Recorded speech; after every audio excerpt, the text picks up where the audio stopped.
bagi diriku.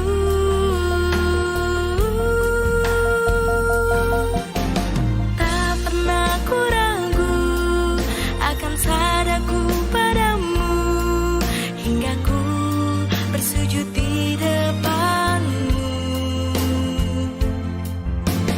Tak pernah ku ragu akan sadaku padamu, kau tanamkan damai di hidupku.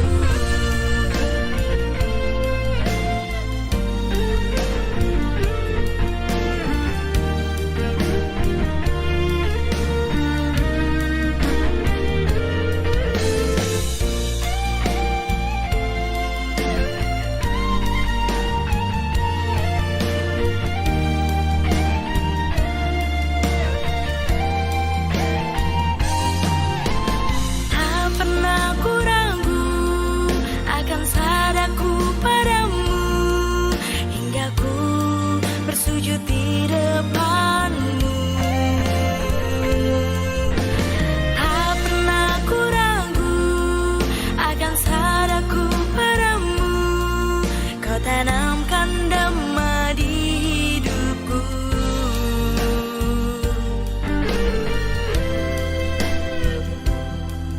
Kau tanamkan damai di hidupku.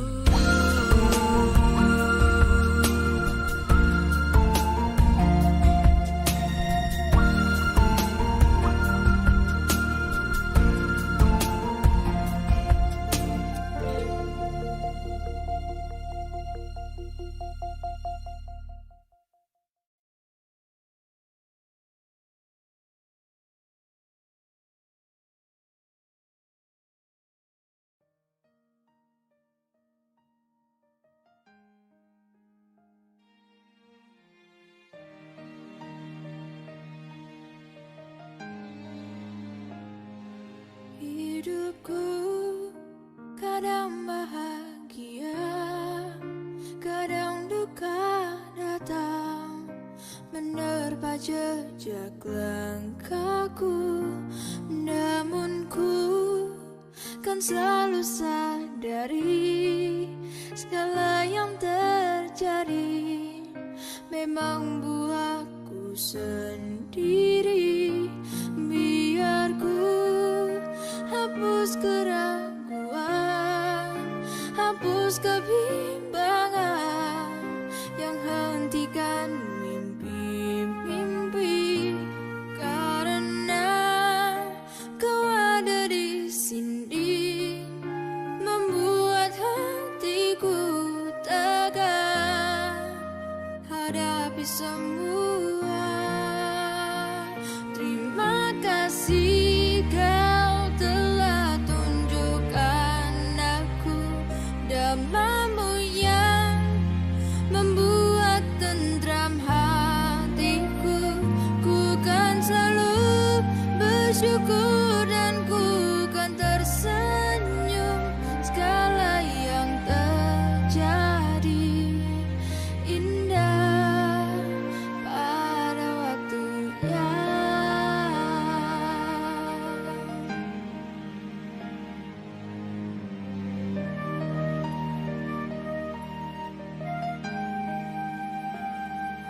Karena kau ada di sini,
kesunyataan akhir.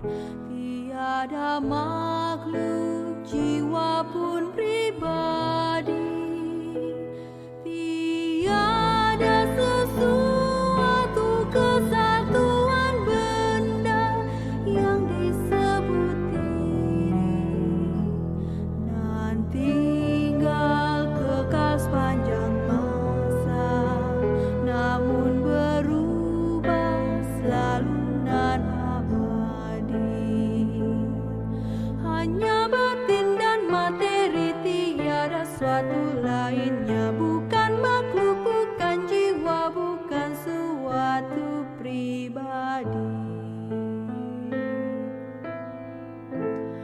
yang disebut manusia. Hanya suatu hayal.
Itu berarti pendengaran kedewaan, yaitu yang mampu memahami kata-kata secara.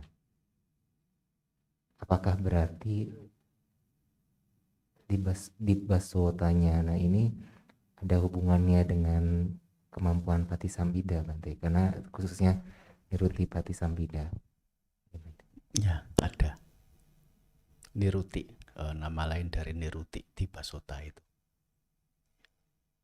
Yang lain silakan.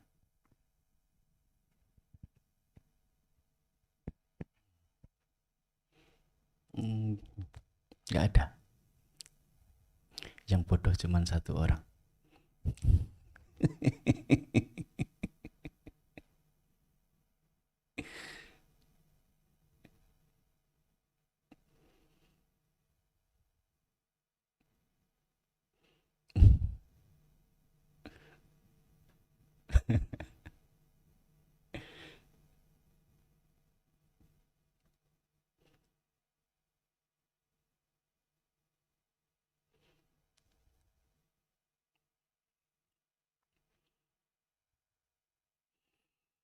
Ya, kita mau lanjut apa ini? Dhammanusati, Sanghanusati, atau mau dilewati dulu menjelaskan yang menguraikan yang sedikit menggigit ya tentang objek objek cita.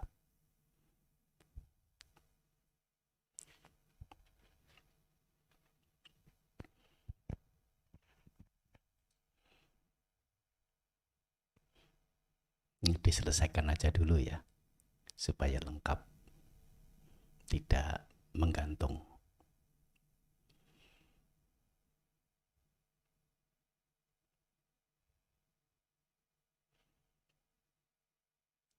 Dhammanusati artinya perenungan terhadap nilai-nilai luhur Dhamma.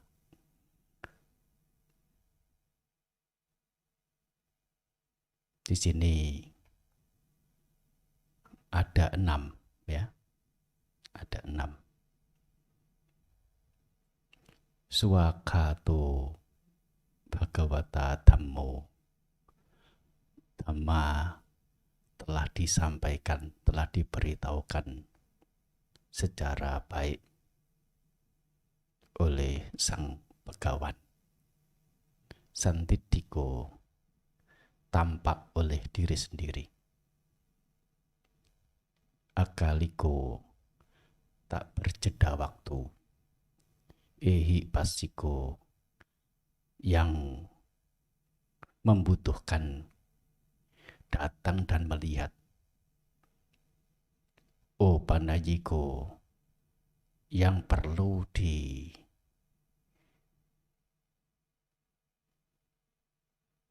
dipraktekkan, yang perlu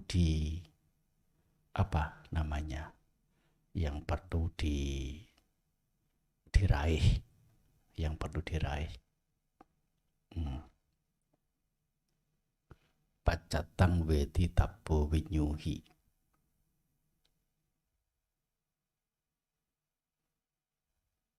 yang perlu diketahui secara perorangan oleh mereka-mereka yang bijaksana. Nah, ini adalah nilai-nilai luhur Dhamma yang dengan mengangkat objek berupa nilai-nilai luhur Dhamma ini diharapkan bisa, kalau tidak memotong ya mengurangi ya secara umum, yaitu loba, dosa, moha, keserakahan, kebencian, kebodohan. Oleh karena sebatas melalui pemahaman yang didapat dari nilai-nilai luhur Dhamma itu sudah akan terkait secara alamiahnya bahwasanya loba bukan sesuatu yang patut dipegang. Demikian pula dengan dosa. Loba ya loba, tamak, dosa, kebencian. Demikian pula moha, kebodohan. Ini adalah manfaat perenungan atau pengangkatan Dhammanusati sebagai objek pengembangan batin. Selain itu, manfaat lainnya adalah bisa menempatkan kita, bisa mengarahkan kita pada jalur yang lurus. Tidak belok kanan kiri, tidak serong, tidak menyimpang dari hal apa yang mesti dilakukan demi kepada menderita. Ini adalah manfaatnya. Swakato dari kata su dan akato. akato yang diberitahukan. Su itu artinya dengan baik, yaitu dengan benar, yaitu dengan indah. Sang Buddha telah membabarkan dharma, menyampaikan dharma, memberitahu dharma dengan indah. Dan ya beliau sampai ya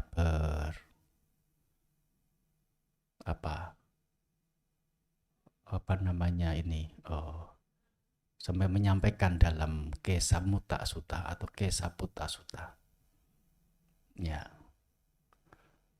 apa yang benar, apa yang salah itu bukan dari ya sebatas kepercayaan, sebatas logika, sebatas guru yang memberitahu, sebatas kitab suci yang mencantumkan demikian, sebatas pepatah-pepatah yang sudah dipegang. Ya. Artinya tidak peduli siapapun, melainkan didasarkan pada kenyataan. Kenyataan bahwasanya sesuatu itu jika dilakukan, loba dosa moha ini bertambah, itu bukan sesuatu yang benar.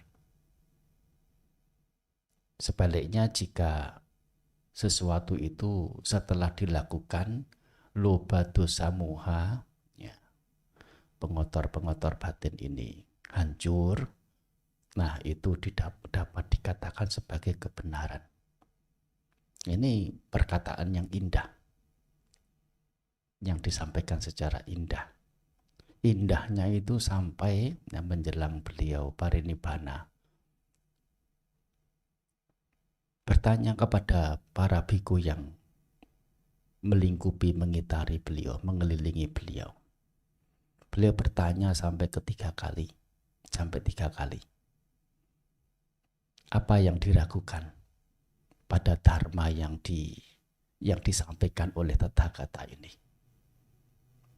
Apa yang tidak diketahui? Apa yang menjadi kebimbangan? Jangan sampai nanti Tathagata sudah tidak ada, nah ada keraguan, ada kesangsian, ada ketidaktahuan. Yang ini mengapa tidak diajarkan? Yang itu mengapa disampaikan seperti demikian? Ini adalah keindahan dharma. Sudah lengkap, sudah totalitas disampaikan, yaitu khusus sebagai alat untuk penghancuran derita. Dharma itu kebenaran, kebenaran adalah pengetahuan. Kebenaran, pengetahuan di alam semesta ini ada banyak. Ya, Sang Buddha mengajar pengetahuan khusus yang menuju pada kehancuran derita. Dan ini ya ditegaskan, ditekankan. Dan khusus yang untuk penghancuran derita ini, ya, dharma-dharma ini sudah tuntas belum? Beliau ajarkan, sudah seluruhnya belum? Ini ditanyakan kepada para siswa. Dikatakan dibabarkan dengan baik, yaitu dengan indah. Ya, indah secara perkataan, indah secara permaknaan. Saatang sabyanjanang.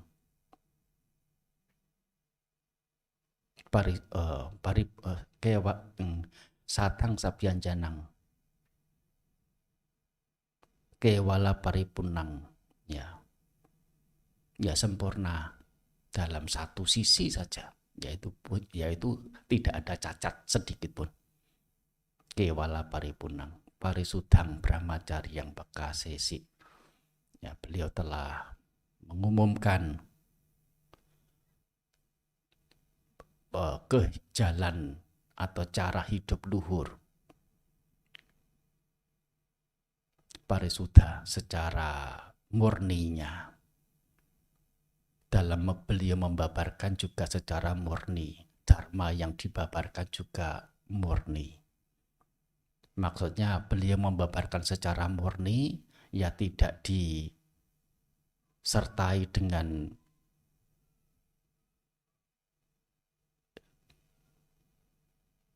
niatan-niatan duniawi, menginginkan dikenal, menginginkan dihormat, menginginkan dipuji, menginginkan dicintai, menginginkan harta kekayaan, menginginkan pengikut dan sebagainya.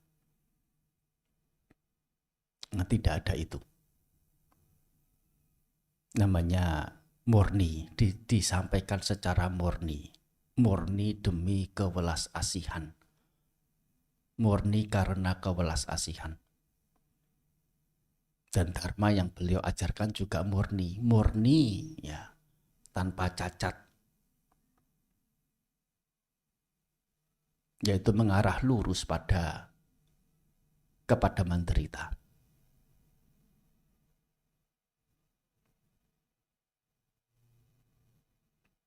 Bermula dengan kata-kata yang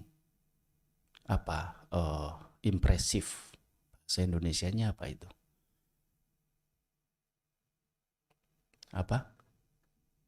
Impresif, menakjubkan, nggak sampai lah menakjubkan.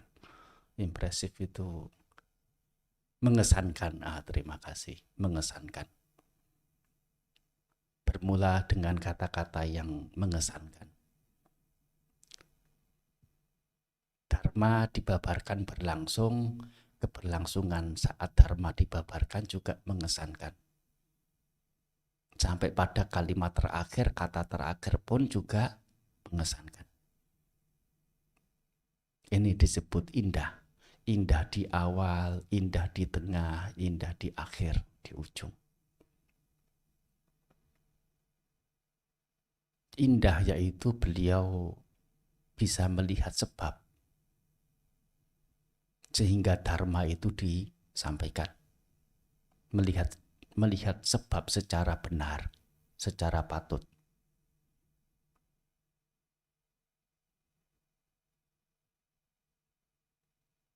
Yang dalam hal ini dharma dibabarkan. Keberlangsungan pembabaran dharma ini sebagai indah di pertengahannya. Dan yang menjadi ujung yang dikatakan indah, yaitu simpulan atau yang menjadi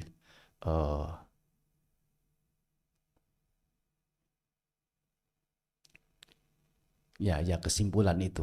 Ya, tidak ada padanan kata yang lain. Apa padanan kata kesimpulan? Penutupnya atau kesimpulannya itulah.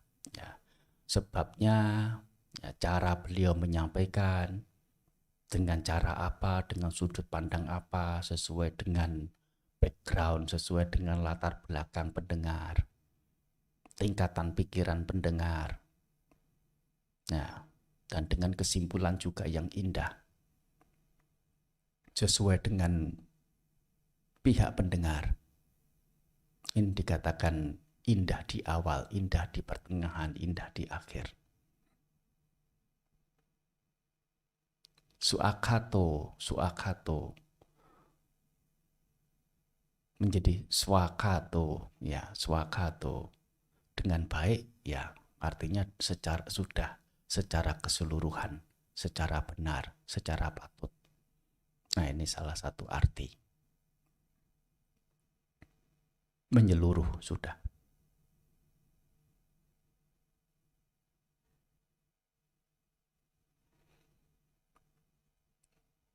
Ini yang dimaksud dengan telah dibabarkan dengan baik. Sandidiko, sang di sini artinya sendiri. Titta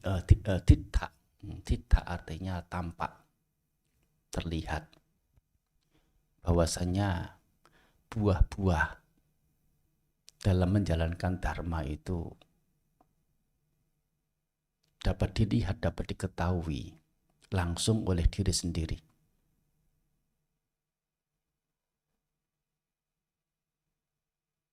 Ini adalah pencapaian ini. Pencapaian jhana pertama, pencapaian jhana kedua, pencapaian jhana ketiga, keempat, pencapaian magga, pencapaian phala, pencapaian kehancuran derita, pencapaian nibbana. Dapat dilihat oleh diri sendiri, tampak oleh diri sendiri. Namanya sanditthiko. Akaliko. Tidak, kala artinya waktu. Tidak membutuhkan waktu. Maksudnya, yaitu dalam seseorang praktik menjalankan dharma, jika telah menjalankan secara patut, secara benar, secara baik, secara lurus, secara semestinya, buah ada di berikut setelah praktik itu. Waktu berikut. Saat praktiknya ya disebut dengan ya saat menjalankan, saat berjalan. Yaitu nama lain dari magga, praktik. Berjalan dan phala buahnya. Tidak usah menunggu nanti bulan depan, nanti tahun depan. Nanti kehidupan mendatang. Perdana hari ini, buahnya nanti 10 kehidupan mendatang. Ini namanya Thita Dhammika. Thita Dhammika, bahwasanya buah-buah dari perbuatan secara hukum perbuatannya memberikan dampak di saat itu, yaitu saat setelah perbuatan itu dilakukan tanpa jeda waktu. Artinya tidak ada rentang waktu kosong antara saat melakukan dan berbuahnya perbuatan. Tidak ada jedanya. Ini namanya Thita Dhammika.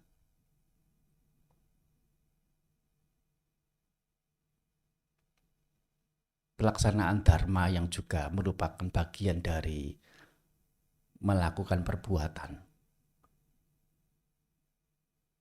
yang dilakukan baik, yang dilakukan benar, yang dilakukan demi mengarah kepada menderita. Buah yaitu berupa kebaikan, kebenaran kepada menderita itu bisa didapat di waktu berikut setelah menjalankan, tidak ada jedanya. Ini yang disebut dengan akaliko, tidak berjeda waktu.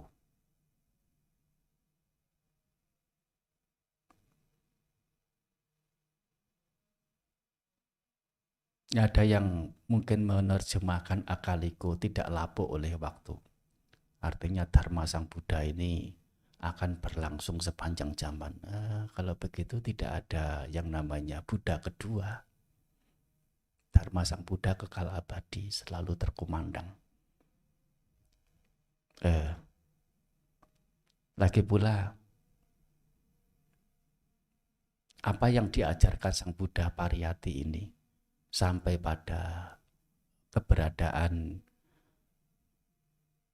jalan Arya berunsur 8, itu adalah Sangkhata Dhamma, perihal-perihal yang berkaitan dengan bentukan. Yang namanya bentukan ini wajar mengalami kemunculan dan kepadaman. Sangkhata Dhamma.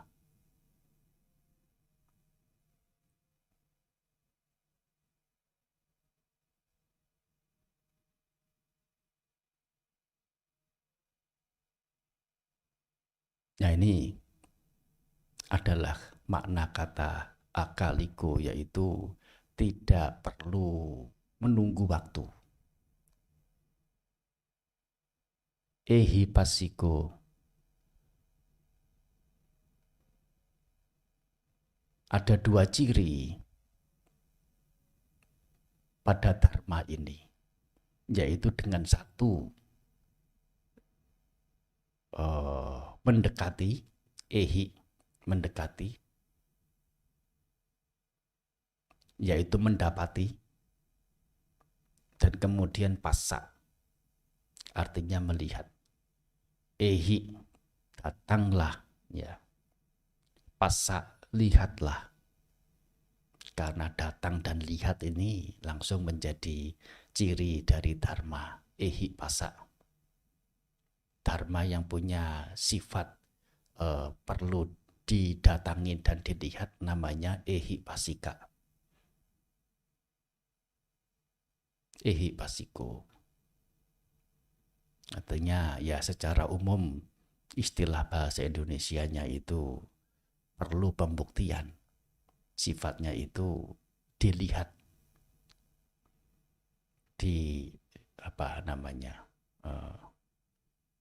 direalisasi. Opanayiko atau opaneyiko, nah, yang patut untuk diarahkan ke dalam. Di sini tidak lain adalah upaya memunculkan dan mengembangkan. Upaya memunculkan dan mengembangkan dharma. Apa itu dharma? Nilai-nilai luhur ke dalam batin sendiri. Bhavana, permanaan kata bhavana, memunculkan dan mengembangkan. Apa itu mengembangkan?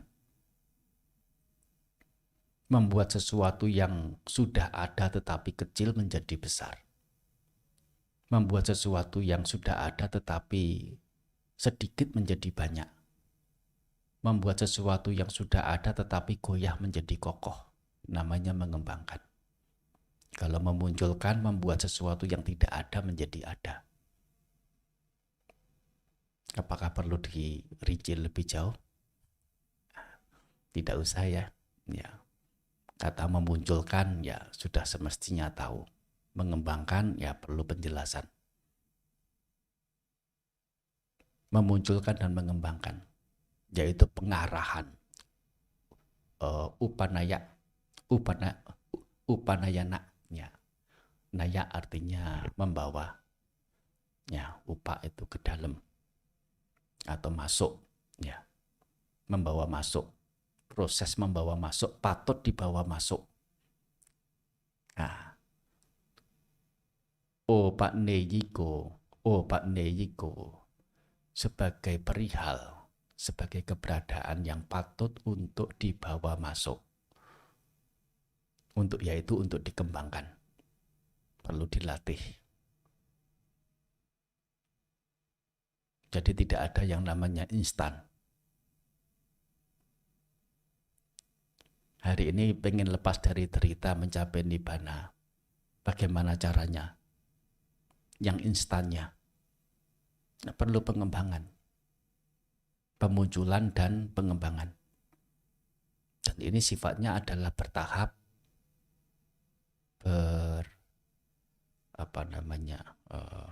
bersinergi atau bersejajar dengan kekuatan indera masing-masing. Yaitu indera apa? Indera keyakinan, saddha. Indera semangat, wirya. Indera pengingatan, sati. Indera keteguhan, samadhi. Dan indera kebijaksanaan, panya.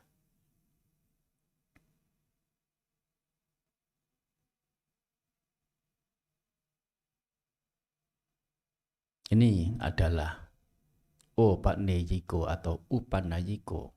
Opanayiko. Pacatang weditabo winyuhi. Pacatang artinya itu secara pribadi-pribadi per orang, weditabo winyuhi, diketahui oleh bijaksanawan. Para bijaksanawan ya siapa? Mereka siapapun yang berlatih. Disebut bijaksanawan di sini.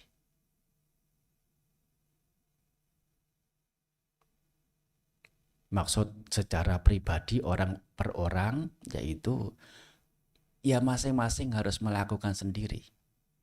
Tidak bisa dengan diwakilkan.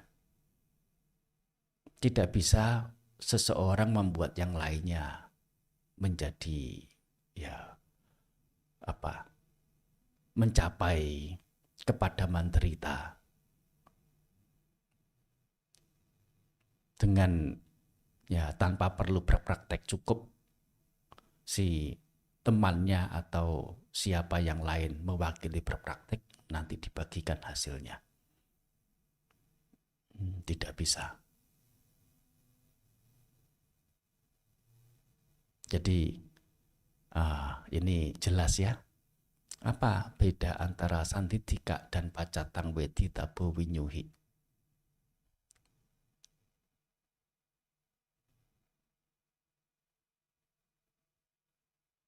Ini PR-nya.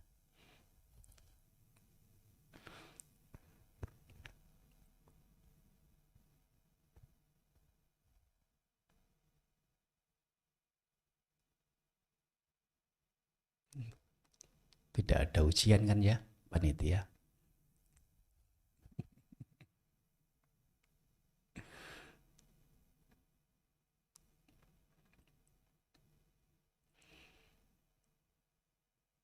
Ya, sebagaimana tadi disampaikan manfaat dari menjalankan atau mempraktikkan bhawana pengembangan batin dengan mengangkat Buddha Nusati sebagai objek, tidak lain adalah untuk mengurangi jika tidak mampu menghancurkan loba, dosa, moha, keserakahan, kebencian, dan kebodohan.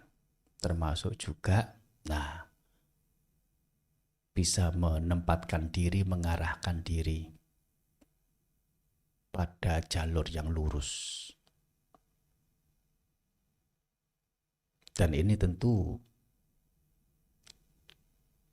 akan sangat efektif dan efisien dalam pelatihan, dalam menjalankan dharma, atau dalam upaya menghancurkan derita, mengikis derita, memadamkan derita.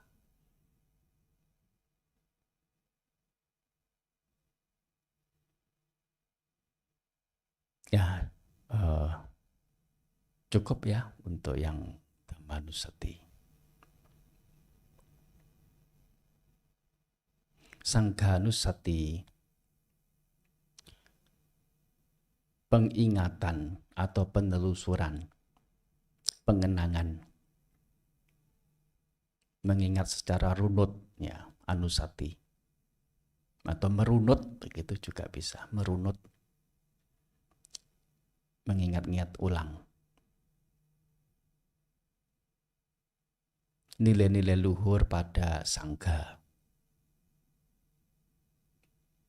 Apa itu sangha? Sangha artinya adalah perhimpunan. Yang dimaksud perhimpunan di sini adalah siapapun yang telah mendengar dharma yang diajarkan oleh Sama Sambuddha, menjalankannya, kemudian mencapai buah-buah pelaksanaan dharma, yaitu tingkatan-tingkatan kesucian, mulai dari Sotapanna sampai Arahata,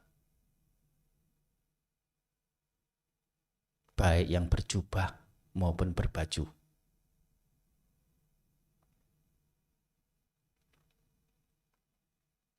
Baik yang manusia maupun dewa. Namanya Sawaka Sangha. Perhimpunan para siswa. Kata Sawaka itu artinya adalah pendengar.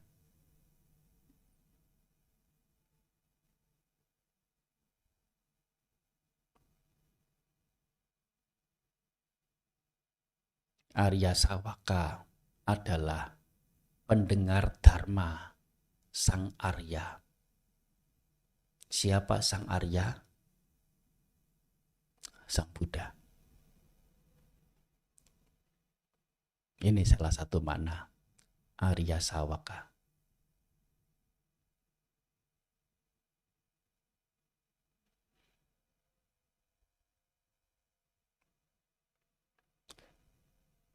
Supatipanno Bhagavato Sawaka Sangho telah berpraktik dengan baik perhimpunan siswa Sang Bhagawa, Sang Begawan. Ujuk Patipanno, Nyaya Patipanno, Samici Patipanno, Bhagavato Sawaka Sangho telah bertindak lurus, telah bertindak benar, telah bertindak patut. Perhimpunan siswa Sang Bhagawa.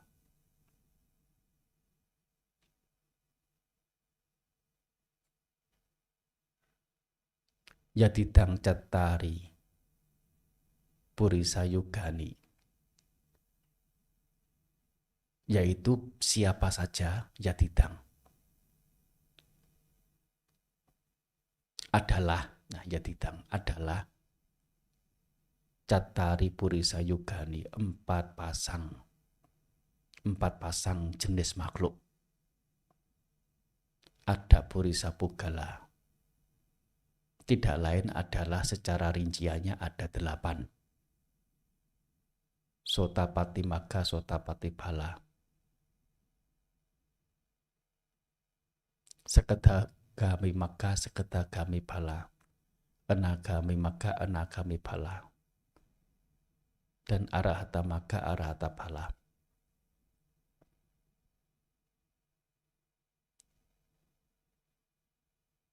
Ini yang dimaksudkan siswa Sang Bhagawa, Bhagavato Sawaka Sangho, perhimpunan siswa Sang Bhagawa. Esa Bhagavato Sawaka Sangho. Sudah ada terjemahannya tadi. Maksudnya lurus, ya, uju patipanno, berjalan lurus, berpraktek lurus. Artinya ya tidak belok kiri, tidak belok kanan, mengarah lurus pada jalan Arya Bhunsho 8, yaitu melangkahkan prakteknya pada jalan Arya berunsur 8 tanpa ya menyimpang dari jalan berunsur 8 itu. Namanya lurus. Mengarah lurus pada nibbana.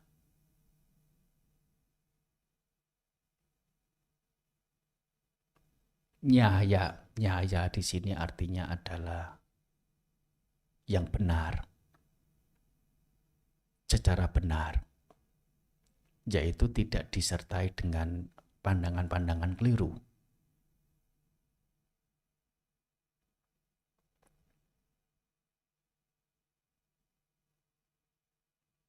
Banyak yang berbuat baik, berdana, menjalankan sila, meskipun mengembangkan batin, bermeditasi, ya masih belum lepas dari pandangan keliru.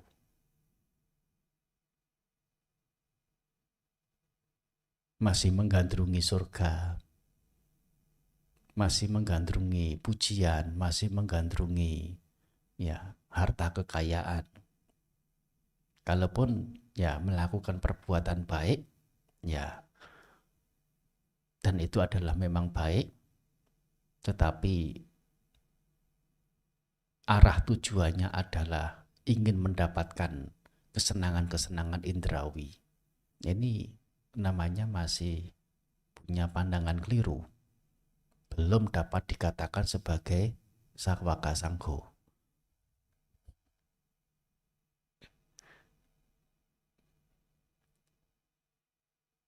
Dikatakan sebagai Sawaka Sanggo kalau menjalankan dharma, ya,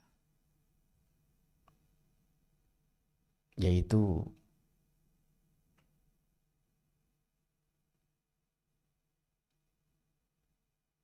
mengarah lurus pada pencapaian nibbana.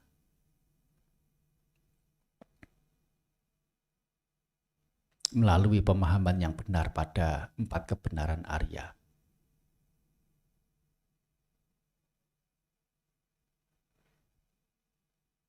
Ini namanya telah berjalan dengan benar.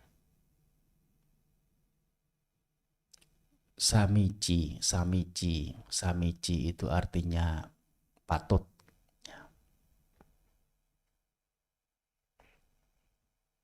Artinya patut itu tidak ada celah.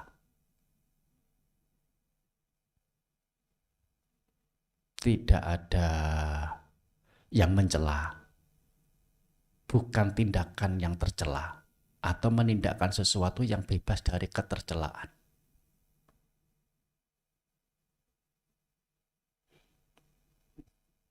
Samiji.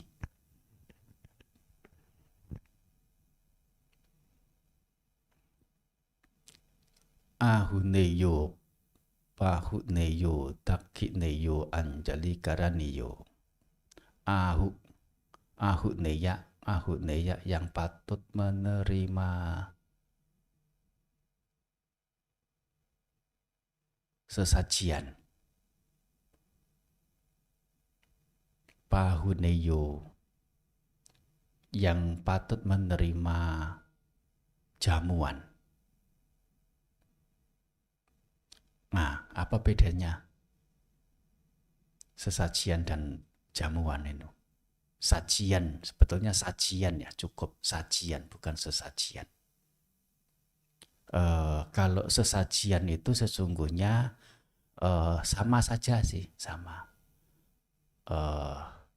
Kalau sesajian itu saji dari kata saji-sajian menjadi sesajian. Artinya barang-barang yang disajikan namanya sesajian. Sajian juga sama. Itu namanya pengulangan kata, tetapi dengan menghapus, hanya menggunakan suku kata awal saja. Yaitu umum di bahasa Jawa sih. Itu sesajian itu juga asal-usulnya dari bahasa Jawa. Misalnya dono itu ya berdana. Dedono ya berdana juga. Tapi kata dedono itu dari kata dono-dono menjadi dedono. Nah, ini urusan bahasa. Sajian, patut menerima sajian. Sajian itu adalah barang-barang yang diberikan kepada mereka yang lebih mulia.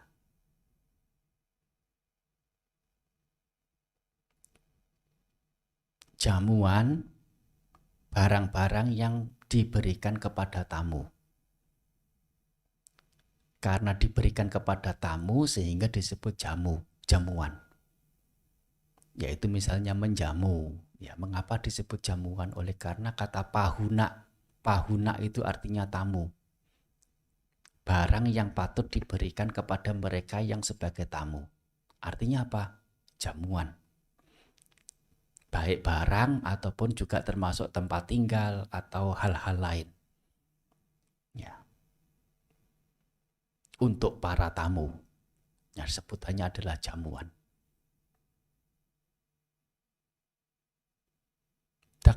Takhineyo, ya, patut menerima persembahan. Kata persembahan ini ya biasanya diberikan ya barang yang diberikan kepada para dewa, kepada leluhur yang sudah meninggal. Nah, disebut dengan persembahan.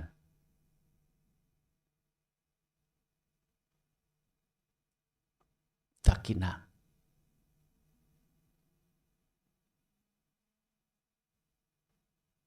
Anjali karaniyo, anjali itu penghormatan. Ya, secara umum penghormatan.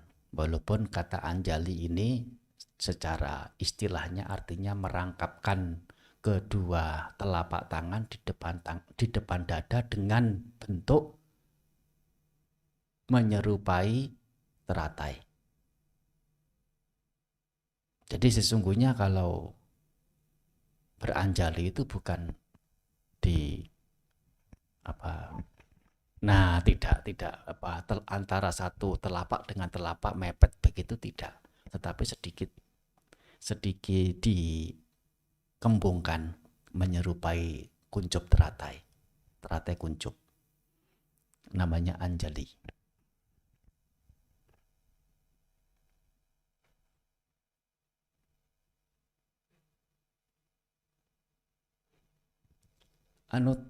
Anutarang punya getang lokasa.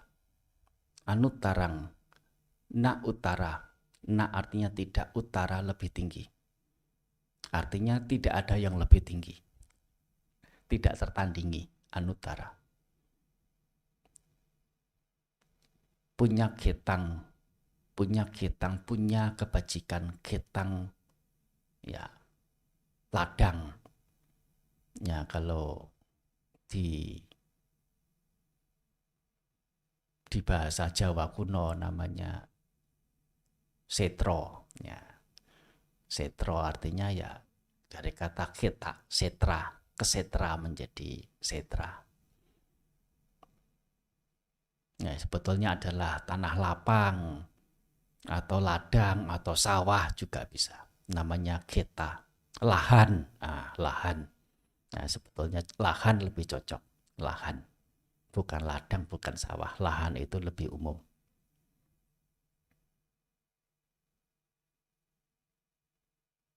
Lahan kebajikan.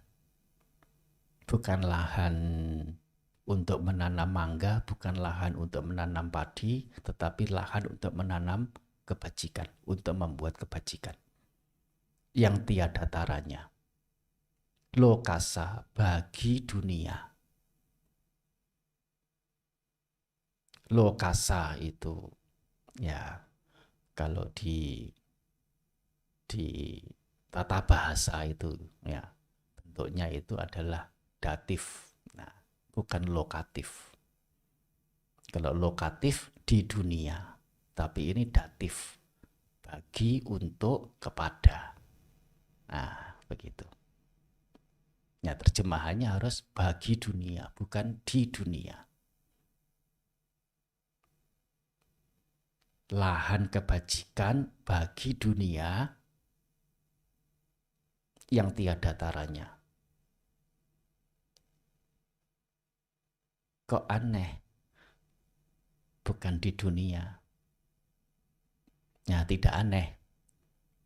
Oleh karena kata bagi dunia ini, kata dunia yang dimaksud adalah dunia makhluk, dunia kehidupan. Ya, kalau diterjemahkan menjadi lahan kebajikan bagi makhluk dunia. Nah, menjadi jelas. Bagi makhluk dunia yang tiada tara, yang tiada yang mengungguli.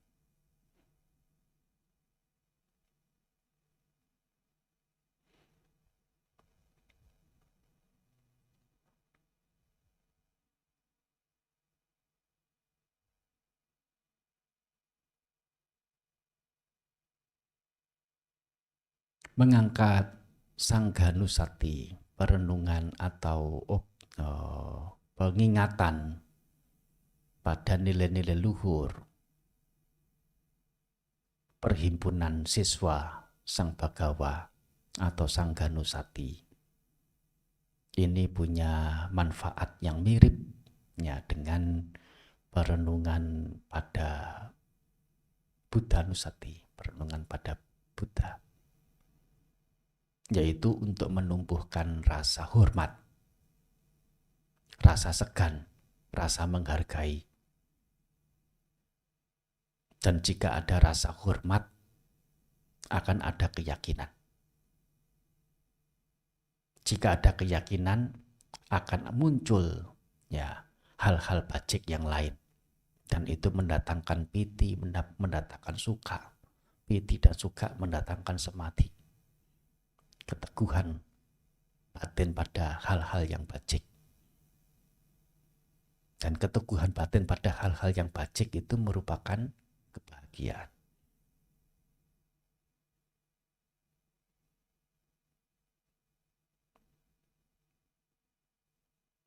Selain itu juga sebagai satu pemberi semangat, yaitu mereka yang bukan hanya biku, ya, tetapi juga awam,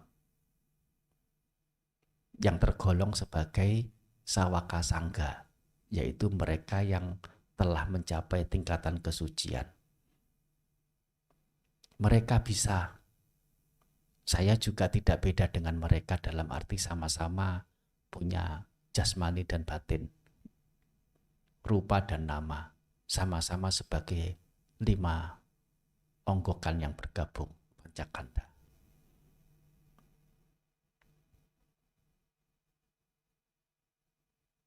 Artinya apa? Juga bahwasanya Dharma Sang Buddha bukan melulu perorangan Sang Buddha, sama Sang Buddha saja yang bisa mencapai tunggal satu-satunya, melainkan juga berlaku, yaitu bisa dicapai bagi siapa saja yang lain.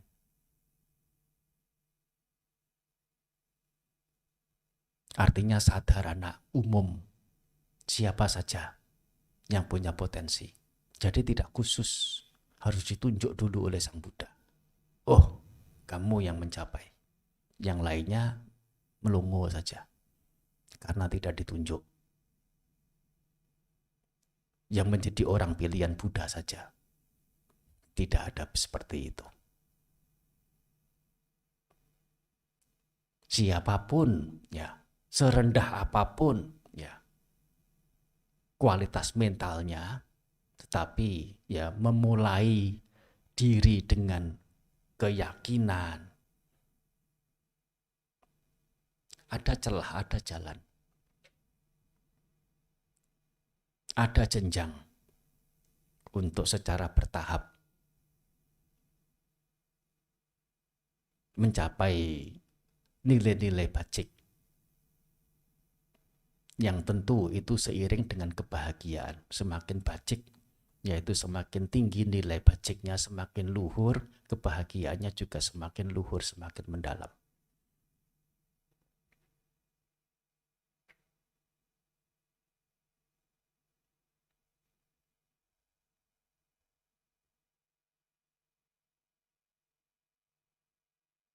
Ini adalah perenungan pada Sangha, yaitu pengingatan, penelusuran nilai-nilai bajik pada Sangha.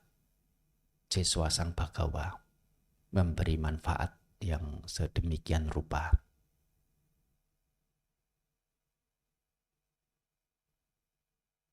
Ini adalah Dhamma Nusati dan Sangha Nusati. Nah, sampai di sini ya untuk topik ini, bila ada yang ditanyakan ya silakan.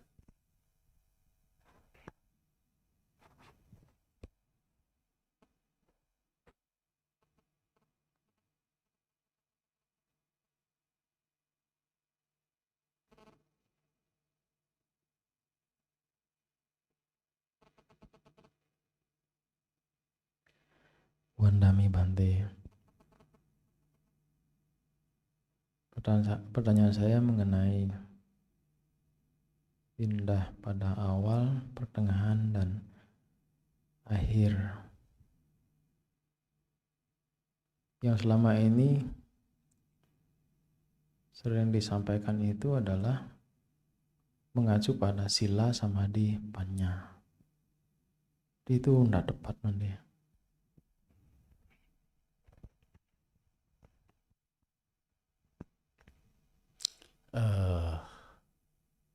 Tercakup juga, tetapi kurang. Ya, sila ya awal, samadhi dan panya pertengahan, akhirnya adalah vimutti. Soalnya panya bukan pencapaian, panya itu jalan.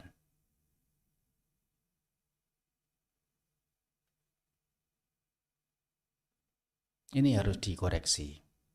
Nah, yang menjadi hasil itu adalah vimutti, keterbebasan dari derita. Karena bebas dari kotoran batin.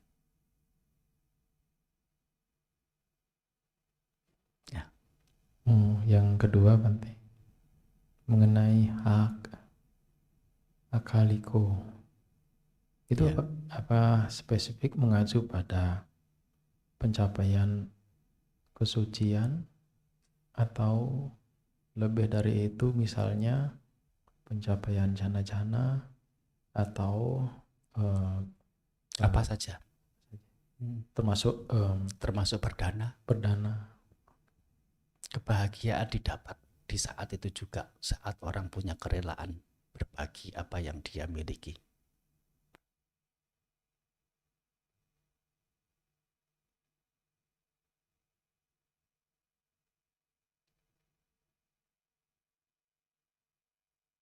Termasuk juga selain Ditta Dhammika, nah Samparajika, yaitu waktu-waktu mendatang, karena punya pengalaman, artinya punya bekal, punya keterbiasaan, punya keterampilan, punya keahlian. Dari mana melakukan sering-sering itu? Nah, samparajikanya ke depannya nanti juga itu berupa manfaat. Dari mana itu? Dari yang sebelum-sebelumnya melakukan.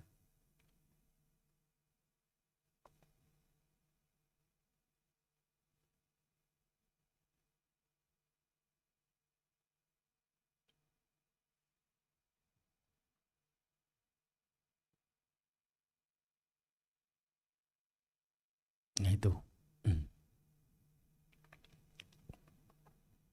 Baik, makasih Bante.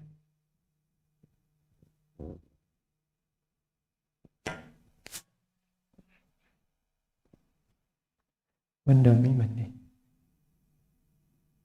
Saya masih mau melanjutkan pertanyaan yang barusan Bante. Lantas dengan akaliko yang Bante jelaskan tadi, kan ada juga penjelasan tentang kama yang berbuah berdasarkan waktu itu Bante. Nah, lantas itu bagaimana Bante? Yaitu yang samparajikanya maksudnya. Itu sifatnya secara batiniahnya itu juga ada samparajika, ya, yaitu ada bekal, ada apa namanya yaitu ya jam terbang, punya yang menjadi apa ya kualitas-kualitas. Seseorang gampang sekali begitu ditawari, ayo dana wihara yuk, oh ya boleh berdana berapa? Ya sesenang Anda. Ya kalau gitu aku dana 500. Langsung keluar 500 juta. Itu apa namanya? Apakah sekonyong-konyong seperti itu?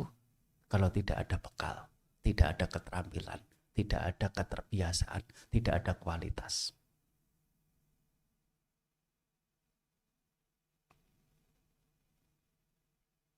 Nah, kalau yang tidak ada kualitas, ya saya dana ikut 500. Ya. 500.000. Ya. Itu pun ya karena sungkan saja. sungkan menolak 500.000 ya sudahlah. Tapi ini maaf bukan angkanya ya, bukan angkanya. Nanti apa namanya ini dianggap sebagai oh standarnya begitu ya perdana. Sekian itu ya. Itu hanya contoh saja. Hanya contoh saja. Artinya dengan nilai yang tinggi sekaligus, nah 500 juta itu bagi kebanyakan orang ya nilai yang lumayan tinggi. Nah itu mengapa diangkat 500 juta. 500.000 ya kebanyakan, tidak semua. Kebanyakan ya menganggapnya itu ya tidak tinggi banget. Meskipun juga masih berarti, sangat berarti 500.000. Tapi lebih mudah keluar dibandingkan 500 juta. Kalaupun 500.000 ya itu pun dengan karena spontan saja, karena nggak nyaman, tidak mengatakan iya ikut. Tetapi apakah itu jelek dengan keberatan hati? Baik juga. Ada orang yang mengajak berbuat baik. Dan dirinya terdorong dalam kebaikan. Yang dibahas di sini adalah kesiapan hati yang berbeda-beda. Mengapa sampai ada kesiapan hati yang berbeda antara satu person dengan person yang lain? Ini yang dimaksud. Itu dari apa? Dari jam terbang. Kualitas batin yang berbeda. Cita dhammika samparayika, buah di saat ini dan buah di waktu mendatang juga berlaku untuk secara lahiriahnya. Begitu memberi, siapa yang diberi, nah akan merasa salut. Biasanya begitu ya. Kalau orangnya mengerti kebaikan orang lain. Tahu jasa bajik orang lain. Kalaupun mereka yang tidak menerima secara langsung melihat kejadian itu, nah juga langsung punya rasa salut. Keluar dalam bentuk kata pujian, sanjungan. Di saat itu juga. Ke depan nanti, oh dulu orang ini yang pernah melakukan ini untuk aku. Pernah memberi ini kepadaku. Orangnya sabar, orangnya kalem, orangnya rendah hati, orangnya jujur, orangnya ya yang baik-baik. Ke depan nanti, dari kebaikan yang dilakukan secara lahiriahnya, yaitu akan menjadi pelindung, perisai, termasuk juga menjadi senjata, membuat orang takluk, tunduk dengan kebajikan. Dan buah-buah positif lain dari melakukan kebajikan. Itu adalah buah secara lahiriahnya. Buah secara lahiriah ini yang mungkin lebih bahas dalam atau lebih ditekankan dalam hal itu, pertanyaan itu. Ya, buah secara lahiriahnya. Atau juga ya memungkinkan dua-duanya juga ditekankan. Hanya orang secara umum ya buah karma itu kan cara menangkapnya itu kan secara lahiriah. Padahal belum tentu lahiriah itu. Buah karma itu sesungguhnya adalah batiniah. Bukan lahiriah.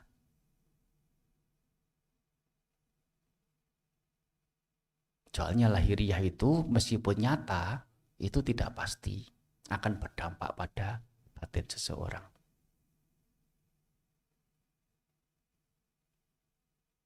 Ya kalau bukan acara ini saya bisa memberikan contoh. Kalau diberikan contoh khawatirnya nanti melebar.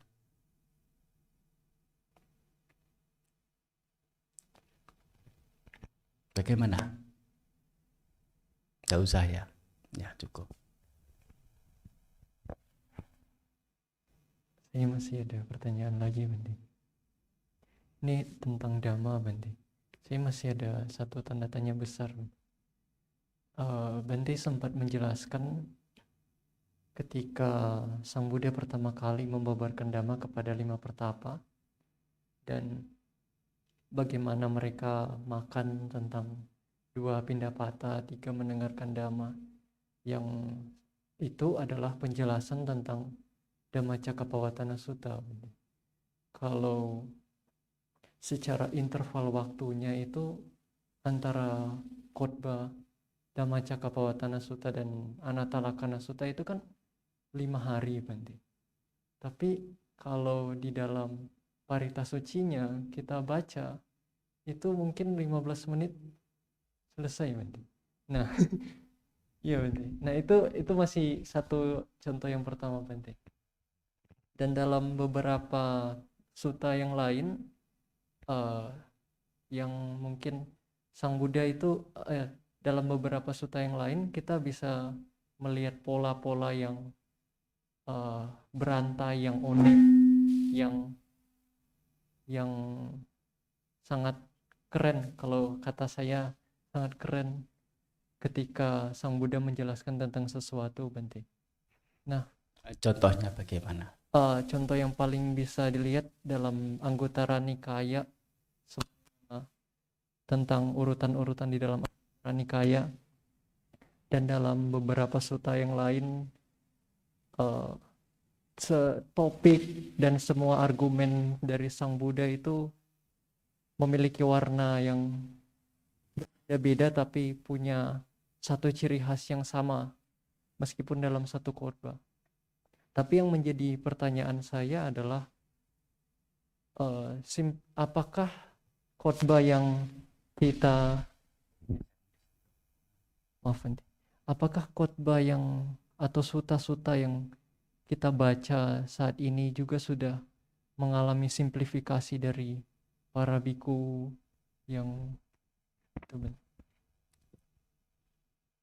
Ya, namanya itu sutra. Ya, sutra itu sendiri artinya adalah benang.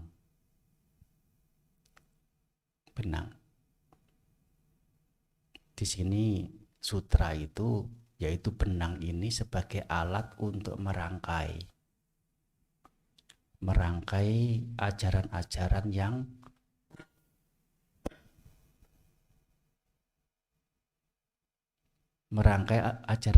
yang Sang Buddha telah sampaikan. Di sini ya merangkainya tidak setiap kata yang Sang Buddha ucapkan. Pokok-pokok topiknya ini, alur secara garis besarnya demikian, selesai. Nanti rinciannya itu, dari satu biku ke biku yang lain. Termasuk juga sutranya ini sendiri dihafalkan, yang berupa sutta ini dihafalkan dari satu biku ke biku yang lain, lewat mulut, dari mulut ke mulut. Ini sutranya demikian, dihafal, sebagai patokan, penjelasannya diberikan. Sehingga ya sutra-sutra atau sutta-sutta itu kemudian juga tetap diiringi dengan penjelasan-penjelasan atau ulasan-ulasannya yang disebut dengan atthakatha. Melulu dari sutta, ya sering itu tidak didapat makna yang jelas, oleh karena memang perlu penjelasan. Ya, misalnya rupang bhikkhave anatta, rupanca bhikkhave atta abhavisa. Wahai para biku, bentuk adalah tidak ada diri. Apabila bentuk ini ada diri, maka seseorang akan bisa berharap, semoga bentukku seperti ini, semoga bentukku seperti itu. Nah, ini kata anatta di sini. mengapa dikatakan tidak ada diri, ya tentu itu ada penjelasannya. Rupa itu apa, anatta itu apa. Tapi dalam formula atau dalam sutra ya cukup seperti itu saja. Sehingga ya antara kenyataan pembabaran dharma dengan yang tertulis itu jauh berbeda.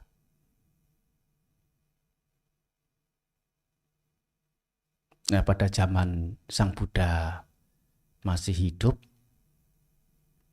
masih ada di dunia maksudnya. Kalaupun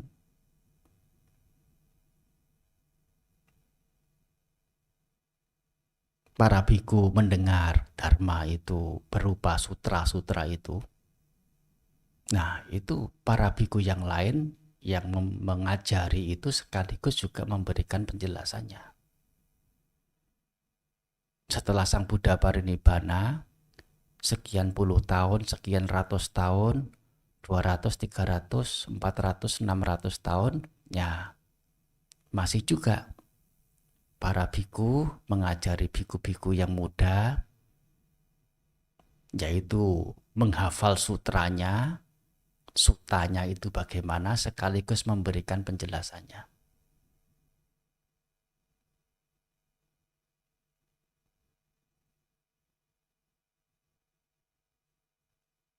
Ya tiba di zaman kita hanya tampak suttanya saja. Penjelasannya ya cari sendiri.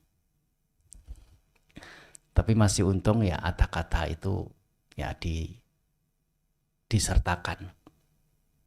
Yaitu ada literatur tersendiri yang disebut kata-kata pustaka ulasan untuk mengulas atau untuk menjelaskan hal-hal yang sekiranya tidak dipahami. Itu pun juga sangat terbatas. Bukan seperti yang di kata-kata itu, sutta itu dibabarkan. Maksudnya itu yang dibabarkan itu jauh lebih rinci daripada penjelasan yang ditulis di pustaka ulasan itu. Begitu. Oleh karena yang di pustaka ulasan yang ditulis itu banyak itu yang tidak perlu dijelaskan karena pada waktu itu sama-sama memahami bahwa yang demikian ini semestinya sudah dimengerti. Begitu.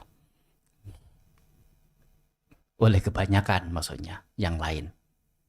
Sehingga tidak perlu dijelaskan apa bagaimana.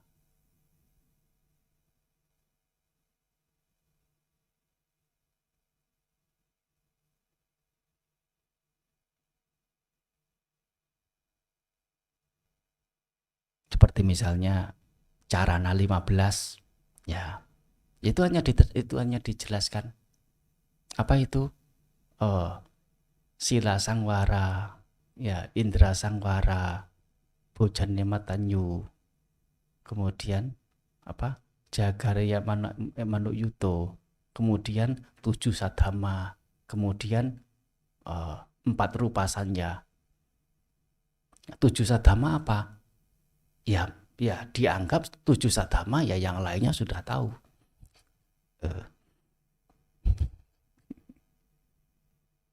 Sudah sama-sama diketahui, tidak perlu dijelaskan lebih lanjut. Ya itu contohnya.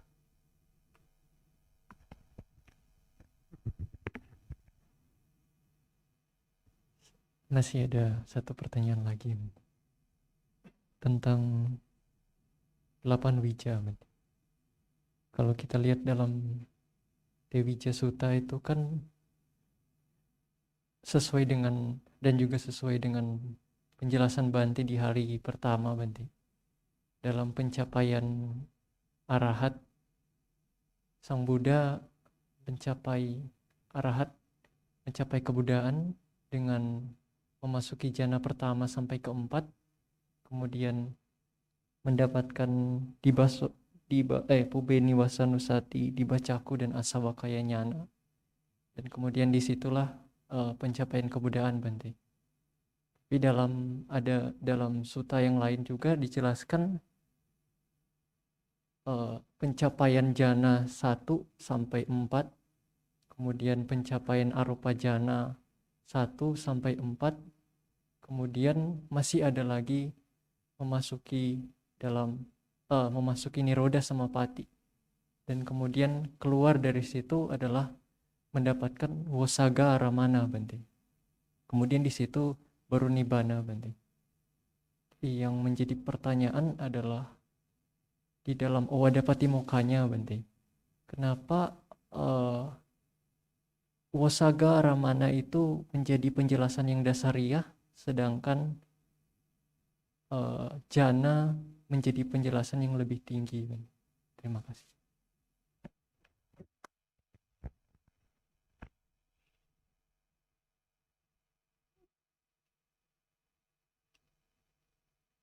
Itu adalah penyusunan dari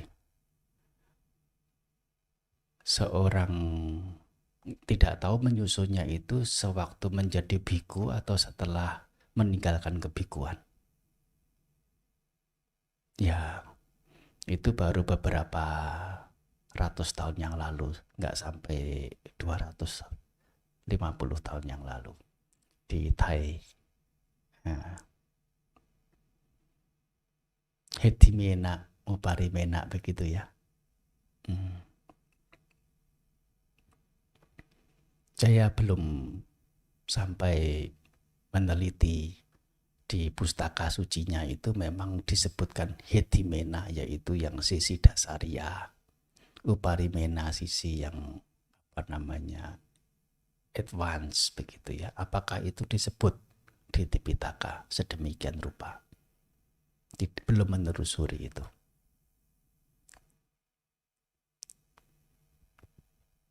Selanjutnya Bante, lantas dari dua cara pencapaian ini, apa yang membedakan kenapa yang satunya dari jana 1 sampai 8 terus memasuki niroda samapati dan memperhatikan dan mengambil wosaga sebagai aramana, kemudian pencapaian, sementara yang satunya harus ada dengan Ubeniwasanusati dibacaku dan Asawakaya Nyana.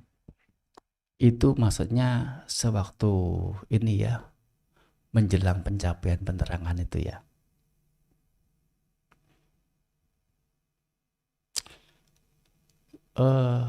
Dibacaku, Ubeniwasanusati dibacaku dan Asawakaya Nyana itu adalah nyana pengetahuan yang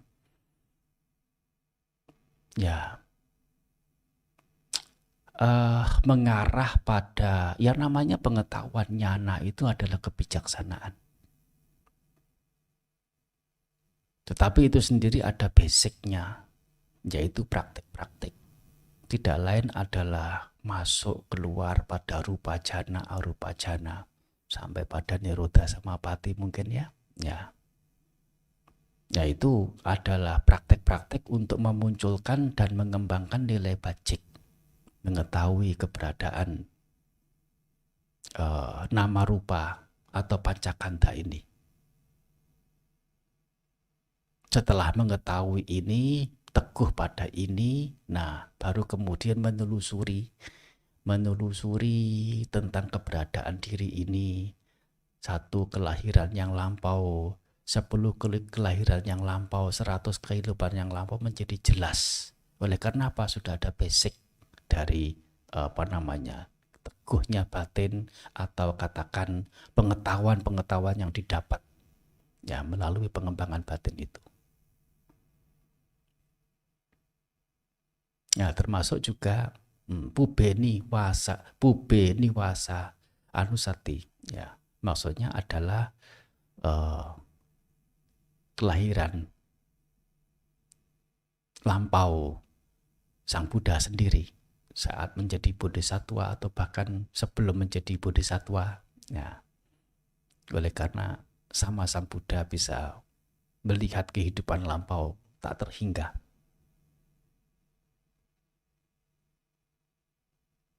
Nah, kalau tiba caku, ya, penglihatan kedewaan.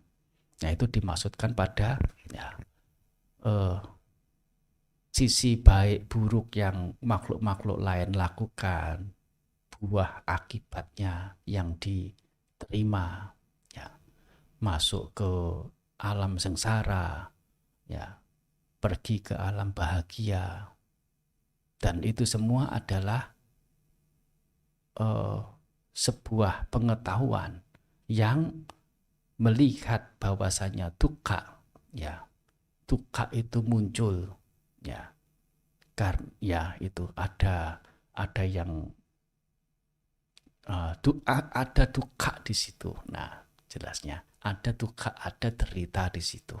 Dukkha ini ada kemunculannya karena tanha ini.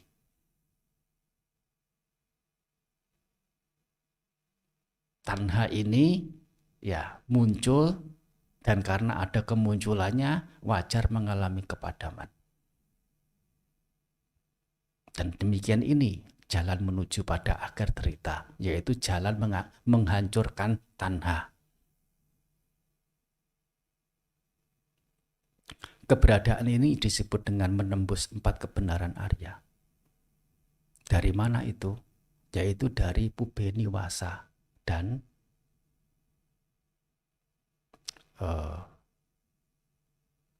dibacaku. Ini adalah pengetahuan yang luar biasa, yang patut dicapai, bukan kesaktian-kesaktian yang orang katakan itu, oh itu duniawi, itu apa dan sebagainya. Meskipun itu bukan lokutara, memang. Ya, oleh karena itu yang disebut lokutara itu, kalau itu menembus 4 kebenaran Arya ini disebut lokutara. Belum sampai pada menembus kebenaran Arya, 4 kebenaran Arya. Tetapi ini adalah pengetahuan yang menjadi anak tangga untuk mengerti menembus 4 kebenaran Arya.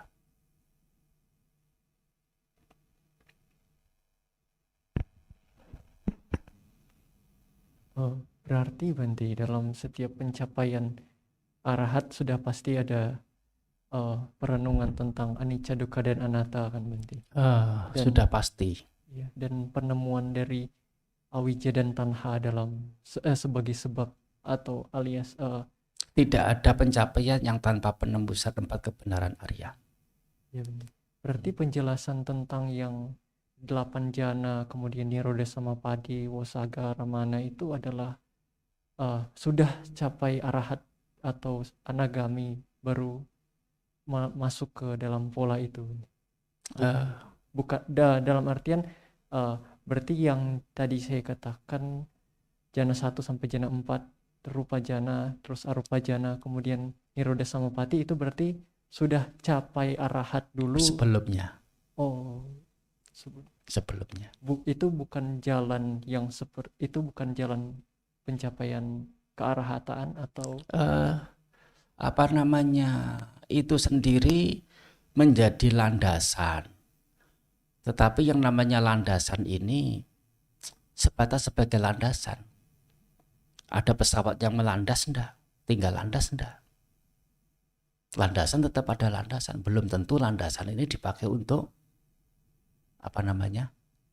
tinggal landas atau melandas. Pubeniwasa jana 1, jana 4 sampai arupa jana itu adalah landasan. Ya, tetap dengan pandangan keliru.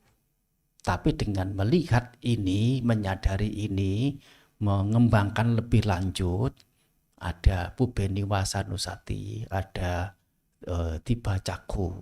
Nah, ini juga masih kebenaran duniawi, pengetahuan duniawi. Nah, kebanyakan mentok sampai di sini. Sama Sang Buddha ini sampai menginjak melihat kemunculan derita.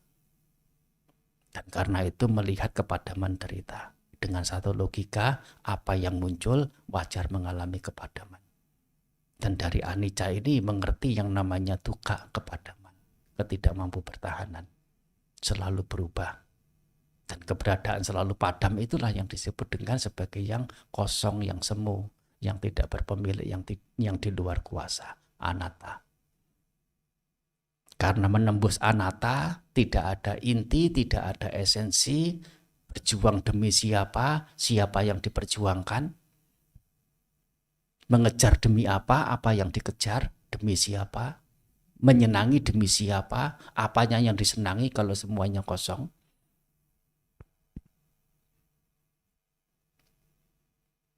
Nah ini jenjang-jenjangnya. Landasan itu ada, meskipun dana itu juga landasan untuk mengembangkan kebaikan-kebaikan lebih banyak lagi, lebih tinggi lagi. Tapi bukan otomatisnya. Ya, nanti setelah ini pasti naik ke sini, tergantung pada paramita atau indera seseorang, kemampuannya, kesiapannya.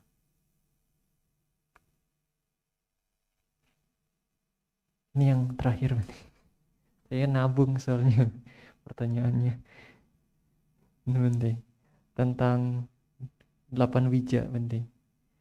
Kemarin sempat saya berpikir vipassana nyana atau pemahaman anicca dukkha anatta, di situ saya berpikir itu adalah satu kelompok sendiri, kemudian 7 sisanya itu adalah satu kelompok sendiri, Bante.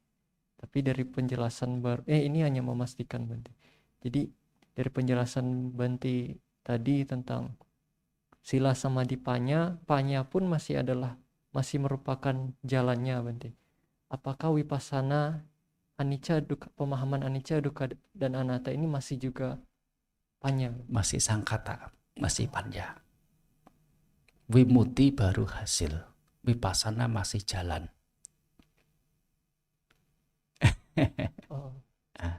Sedangkan asawakaya nyana itu adalah maga pala. Asawakaya nyana dijelaskan itu sebagai maga.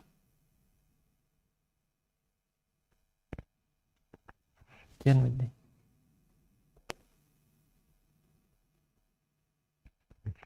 Ya, sila dan samatha bhavana itu adalah adi kalyana, vipassana majje kalyana, dukkha nirodha, atau pencapaian nibbana, pencapaian kepada menderita, itu adalah pariyosana kalyana. Secara itu juga bisa.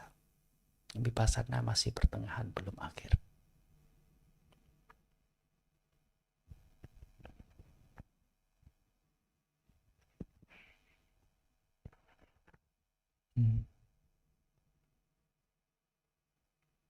Ya, sudah nanggung mau menjelaskan anicca. Siapa mau tanya boleh. Ya. Bante, terkait yang indah di awal, indah di tengah, indah di akhir, saya baru teringat bahwa ada yang menjelaskan kalau itu terkait dengan pariyati, patipati, dan patiweda. Itu bagaimana, Bante? Betul. Bisakah? Situ juga penjelasannya.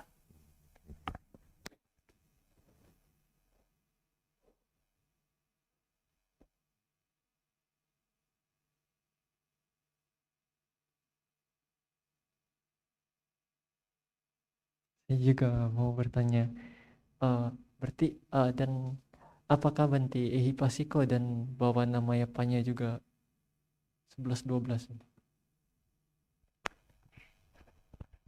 Maksudnya apa 11-12?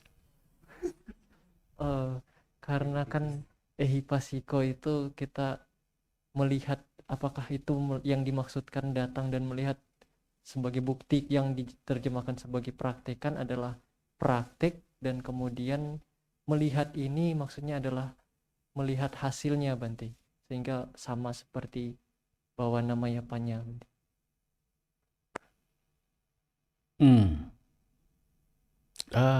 Tidak sampai ke situ. Ya, itu hanya dasar untuk pengembangan saja. punya ciri yang seperti itu, yang didekati, didatangi, ya, ditemui dan untuk dilihat. Itu ciri sebatas itu. Yang bawa namanya banyak itu yang opanajiko.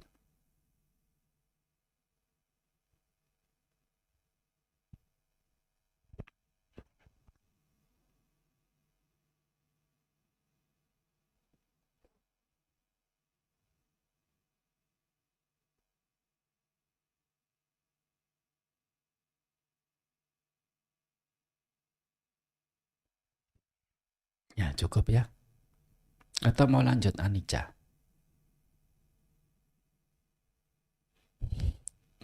Waktunya tinggal 25 menit ke jam 9.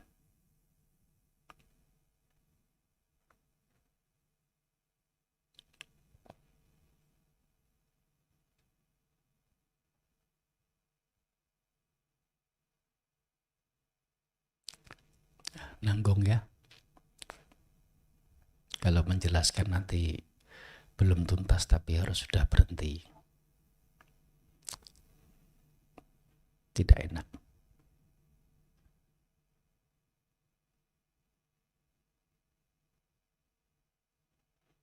Ya, sampai di sini dulu.